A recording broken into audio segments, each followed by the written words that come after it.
On behalf of the City of DeLand, I'd like to welcome you to this year's virtual Memorial Day ceremony. Our in-person event is usually held here in Bill Drager's Park, but in an abundance of caution and for the safety of our beloved veterans, the organizer asked several months ago if the city could present a virtual ceremony, and our staff has put together a fantastic ceremony for our community. My hope is that once again we can gather next year in person. Memorial Day is a day when we gather together to honor those in our community who have made the ultimate sacrifice in service to our great nation. I'd like each and every one of us to observe a moment of silence in memory of and to honor those who lost their lives in defense of our great nation.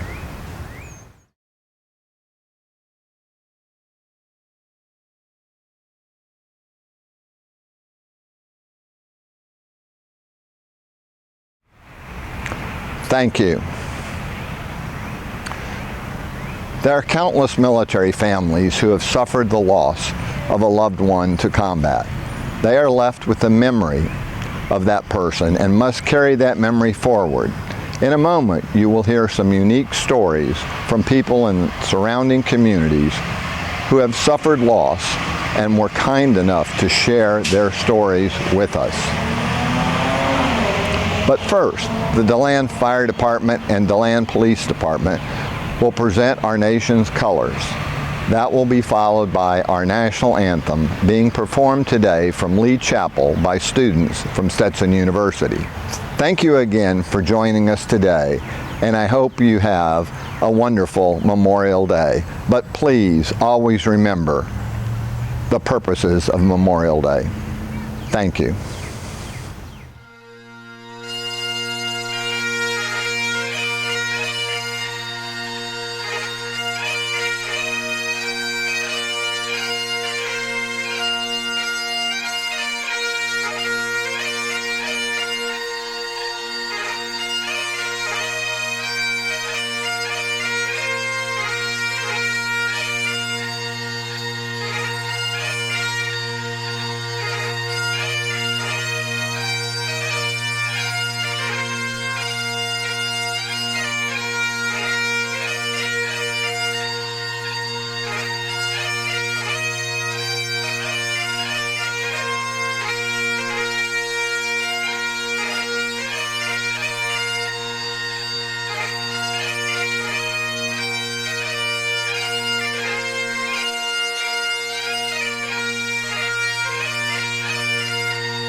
last conversation that I had with my son was when he when he first joined, he went through boot camp.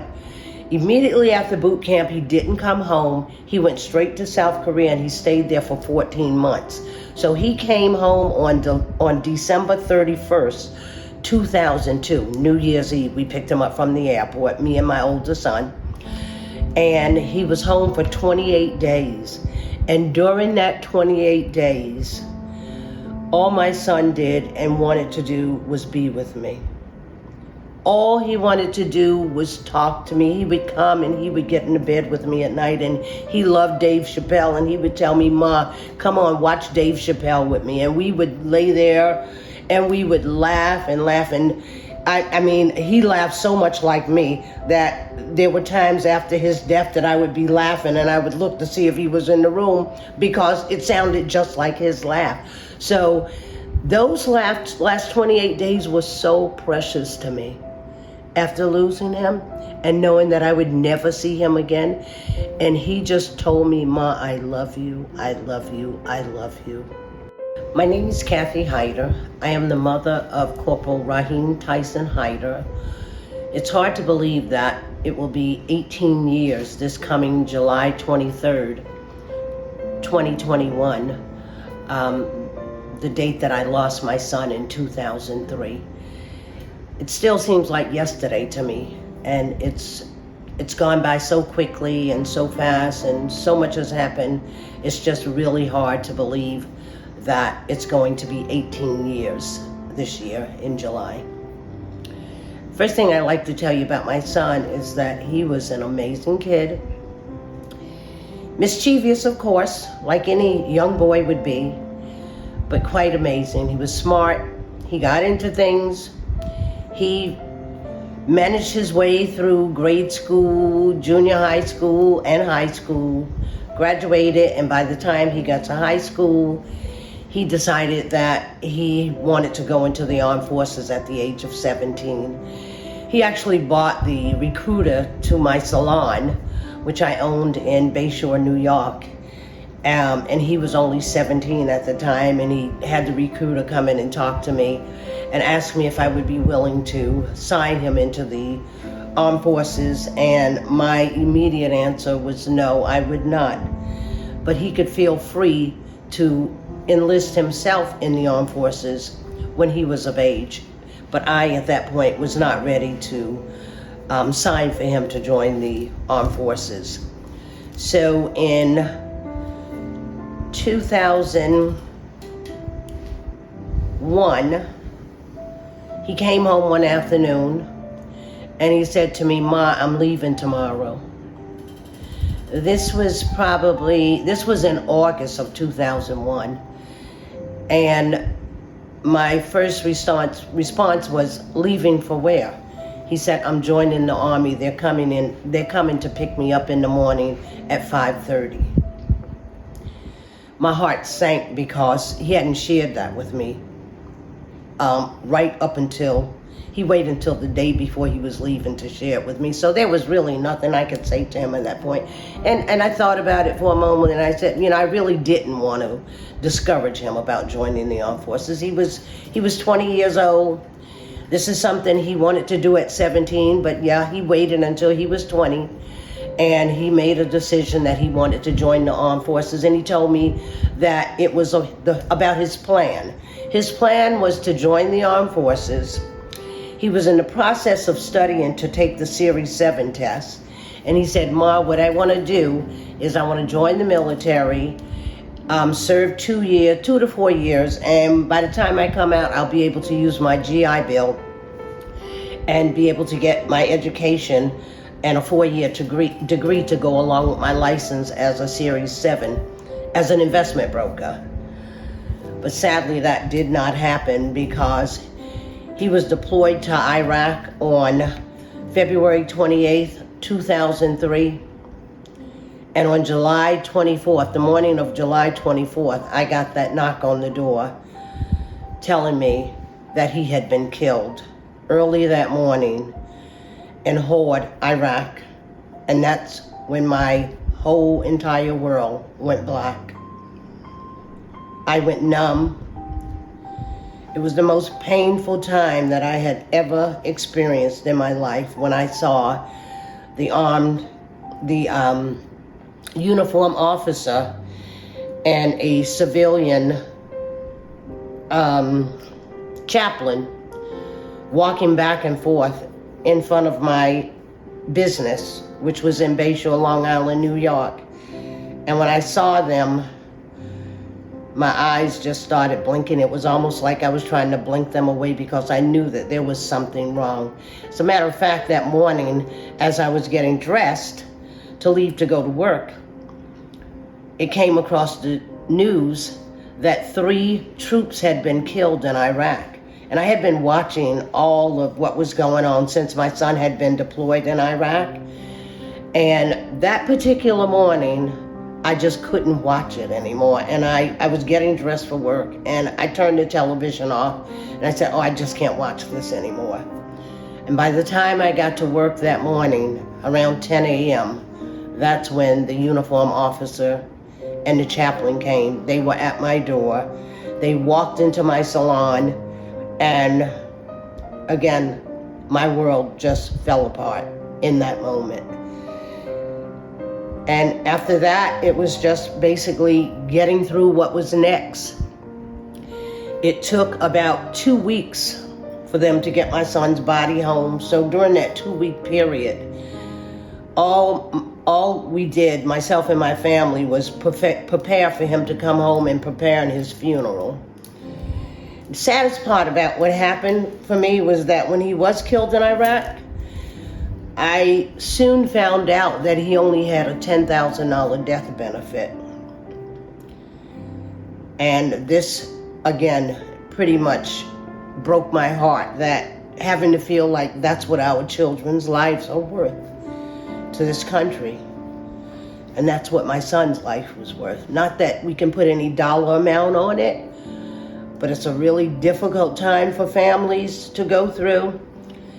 And I said there had to be something done about it. After his funeral, I decided that I was going to go and talk to my congressman to find out if there was anything that could be done about the $10,000 death benefit that we received.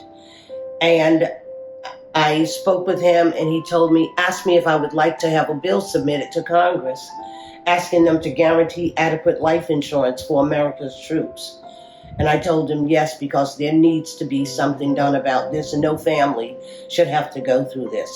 So at that time, he prepared a bill, which was named after my son. It was the H.R. 3436, the Raheem Tyson Hyder Life Insurance for America's Troops Act, which was submitted to Congress in 2004, I believe it was. It was sometime between 2003 and 2004.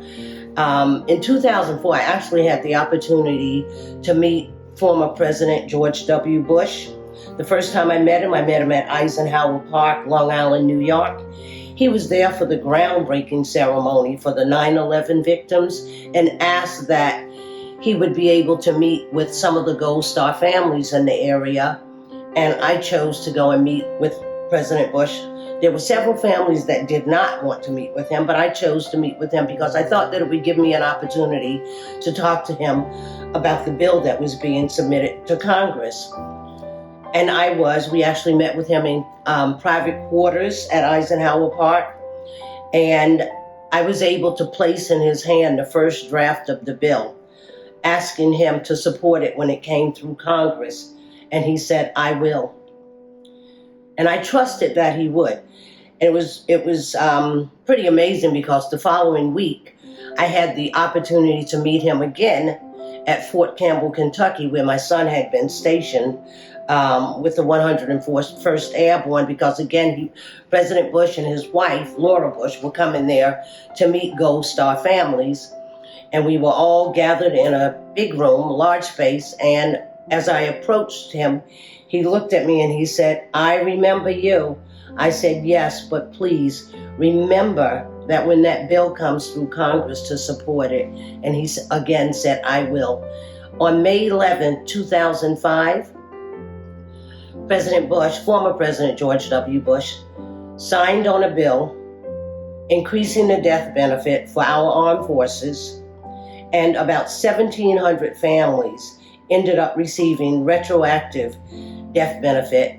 I myself was one of them, for their loved ones that they had lost. And there was also an increase for all the other Gold Star families that had already received death benefit. They actually got additional death benefit. And I'm just really proud that I was able to be a part of that and make that happen for our armed forces, because it actually changed what happened after one of our troops were killed while serving active duty. It changed everything that happened from that point on for their families, for them, and everyone else that served in the armed forces. Everything that happens to us on this journey through life happens for a reason. And my son, he was taken for a reason, but I wanted to make sure that his life did not end and his life counted, and it was not taken in vain. And that's why I've done everything that I've done since his death, because I wanted to make sure that he was remembered, and his life stood for something. Hi, my name is Clint Hauslander. Adam Quinn, American Legion Post 6, the Land Commander. Interesting story. My forebears arrived in the United States before it was the United States. It was 1754. And from that time on, there's been a Hauslander in every conflict in America. I was blessed. Most of my family came home, only lost one cousin in Vietnam. My brother returned, and all my brothers served. It's just what we do. American Legion Post 6 was renamed the Adam Quinn American Legion Post 6, the Land, in honor of Adam Quinn. He was one of the first to fall in Iraq.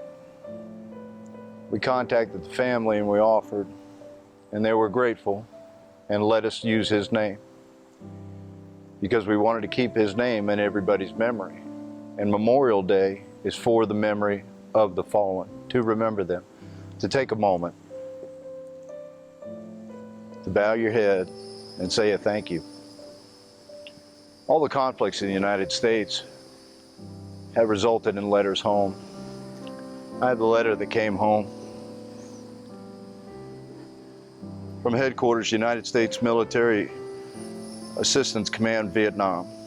Dear Mrs. Aldridge, I am deeply distressed to learn of the death of your son, Sergeant Marvin E. Penry, United States Army, while assigned to this command. I always have the feeling of close personal loss when informed of the death of members of this command who have died while serving their country here in Vietnam. I know it must be especially difficult for you because of the fact your son was serving so far from home and family. Your son made the supreme sacrifice in service of his country for the cause of freedom. The circumstances surrounding his death and information concerning the memorial services held in this command will be forwarded to you by this commanding officer. Please accept my deepest sympathy and heartfelt condolences of all the personnel of this command, which I hope will be of some consolation at this time of personal sorrow and bereavement. You may be rest assured that all of us will continue to do our utmost to bring eventual victory so that your son's sacrifice will not be in vain. Sincerely, W.C. Westmoreland, General, United States Army, Commanding. We've kept this in the family as our memorial to our brother-in-law. A man that never met his children, never had his children, never met my children, never fell in love. Truly the supreme sacrifice. Hi, my name is Terry Gordon. Her son is Specialist Brandon D. Gordon. Brandon was funny. He was always a jokester, always playing tricks on people. Very, very gifted mechanically. Anytime we had anything to break down the house, whether it be the washer, the dryer, the lawnmower, the weed eater, anything, Brandon took it apart and put it back together. He'd go buy old bikes and disassemble and put them back together and get them running and sell them for a profit. He was very, very talented mechanically. When I refer to Brandon as being one of the troops, yes, he was indeed one of the troops. However, he was the entertainer for the troops. He always had the troops laughing. We were living in Naples and were self-employed in 2007. We got that knock on the door that nobody wants to get. Well, the day that we came back from our vacation, it was a little weekend getaway. We hadn't been away in quite some time. It was just after Valentine's Day, and my husband was washing the car in the yard out front, and I'm unpacking, and my husband comes in the house and says, you need to come out, or are you dressed? And I said, yeah, we just got home. And he had a horrible look on his face. I knew something was wrong, and the next thing I see are the chaplain and the survivor to bring us the news that Brandon was among the 22 on the Chinook 472 that went down on February 18th, 2007. The worst day of our life.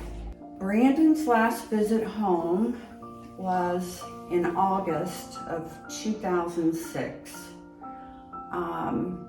We had just had a pool put in at the house, and we were really proud to have the pool in the backyard, and I could tell that Brandon was very, very different. He wasn't his fun, joking, funny person was gone. He just was very different. At that particular time, I had no idea that they had already been shot down once. So I could see now, looking back, how it affected him, and he was already suffering with PTSD. Oh, it was just what we were doing with the business and, you know, making plans for his next time home and talking about, you know, his new bright yellow GTO that he was so proud of. Spending time with his brothers, just talking about family, enjoying being home with us. If there is anything you could say to him today, I mean, what would that be? Oh my. We miss you so much. We miss you so much. I think about the fact that he was 17 and we signed and allowed him to enlist. And that's one regret that always stays in the back of my mind. Having said that, we were very proud of his success with the military. He was very highly thought of, liked by all the troops and all his fellow soldiers. Had a ton of friends at home.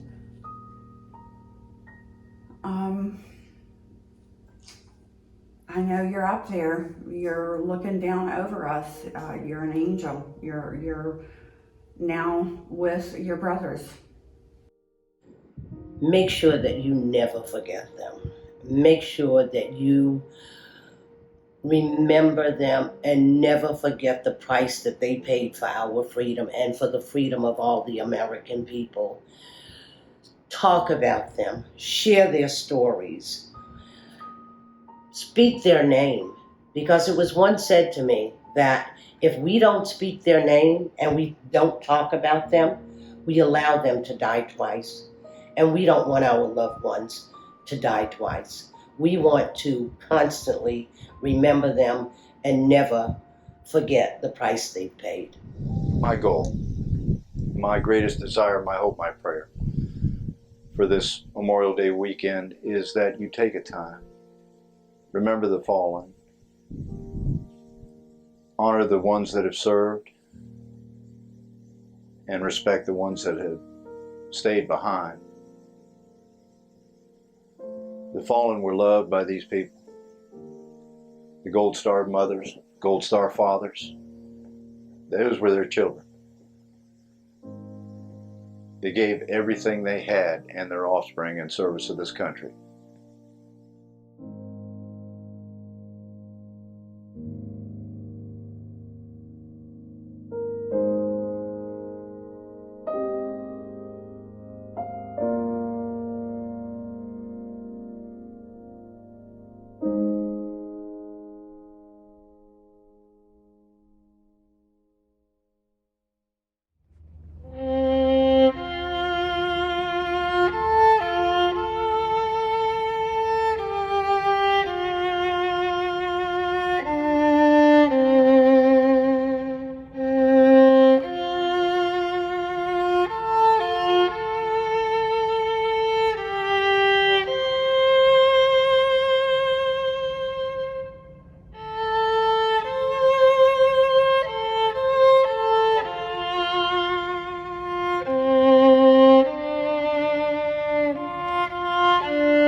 Folks, thanks so much for being with us here today. I'm Dan Friend, DeLand Historic Trust, and today I'm also representing American Legion Adam Quinn Post 6. We had all kinds of help in getting things done, and I'll mention names in a second, but I wanted to point out our Wall of Honor in Bill Dreggers Park on Stone Street, DeLand. By the way, that's where we typically have our Memorial Day events, and we hope to see you here in person next year. There are 86 names on this wall, 86 people, young men and women that gave their lives for West Volusia and country. There's one more we're going to talk about in a minute, but before that, I wanted to pay my respects.